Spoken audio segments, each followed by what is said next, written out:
Hello, welcome back. Today we're talking frites.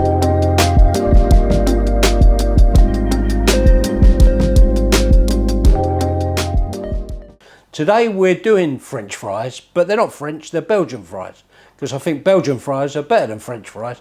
Nothing against the French, well not that much, but prefer Belgian frites. Me and Jack went to Belgium, and to be specific, we went to a place called Ghent, because we got lost coming from Italy back to England, but that's another story.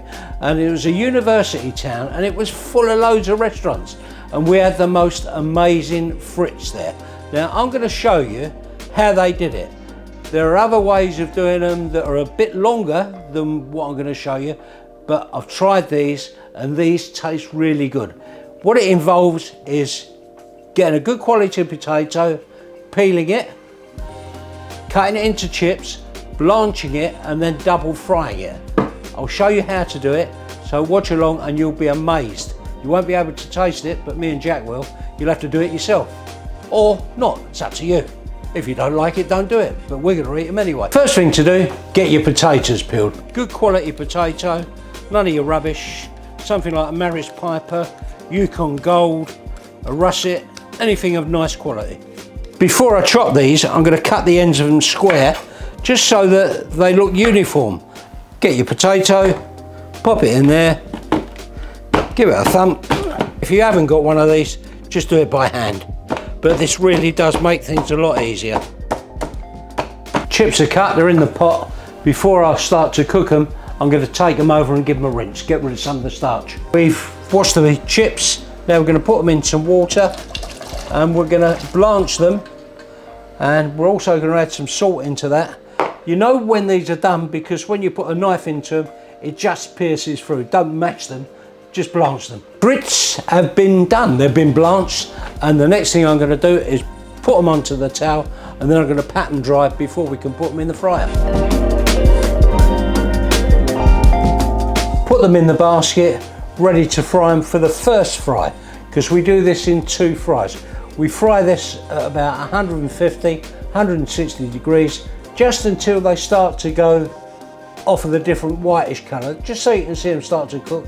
Then you take them off, let them drain, and then you go in with a second cook.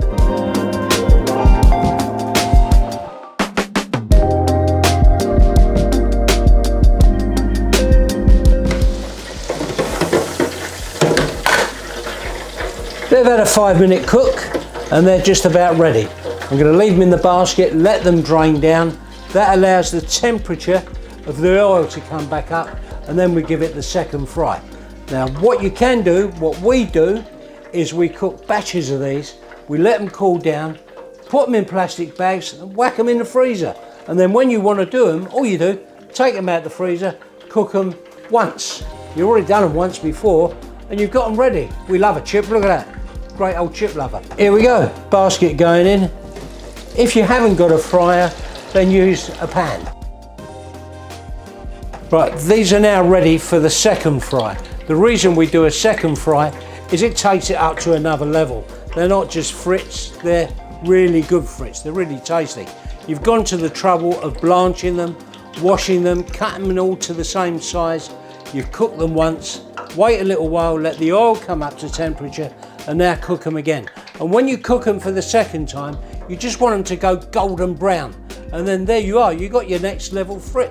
Okay, here we go, in for the second time. I've got some garlic, I've got some thyme. I'm going to drop it in, and that just gives it a little bit of flavour. I left it to the very last minute because you don't want to overcook your frites.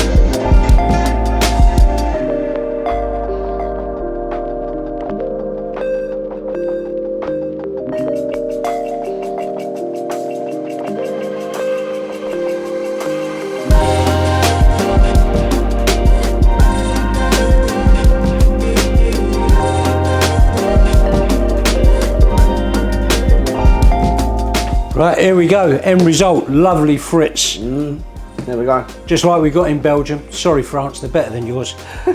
We've even served them in a fancy little basket. Little fancy basket in our little restaurant, in our kitchen. There you go. 15 quid a go, yeah? Go up the city and they'll charge you £25 for fried chips. Right.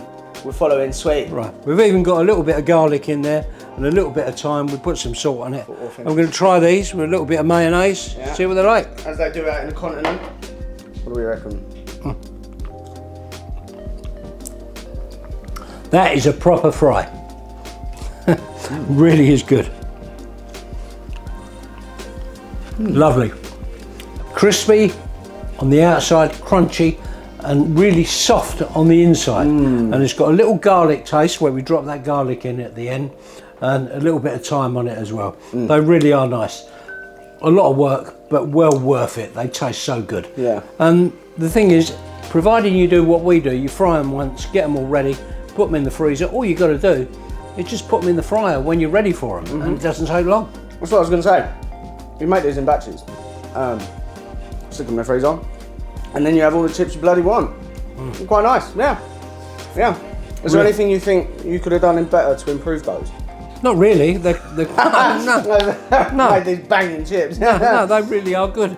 I mean, you know, if you want a French fry, do it properly. Don't go to McDonald's. Nah. Certainly don't go to Kentucky. That's like the end of the world for their fries. Yeah. And chip shop, well, chips are chips, fries are fries. And these are Frites. Yeah, these are Frites, Belgian Frites. Sorry, France. I like France. Yeah. Apart from the tunnel. Yeah. But yeah, quite a long-winded recipe for what you essentially have at the end of it is a fry, but definitely worth it. I feel like most foods, you can take a bit more time with it, a few more extra steps, do a bit more messing around, so to speak. You're just going to have a better end result. But what you put in, you get out. Exactly. And as I say, providing you freeze these in batches, it's not really that much work in the end. All you do, you take them out of the freezer, put them in a fryer, and you've got the ultimate fry. That one was really garlicky. But anyway, look, we'll be back.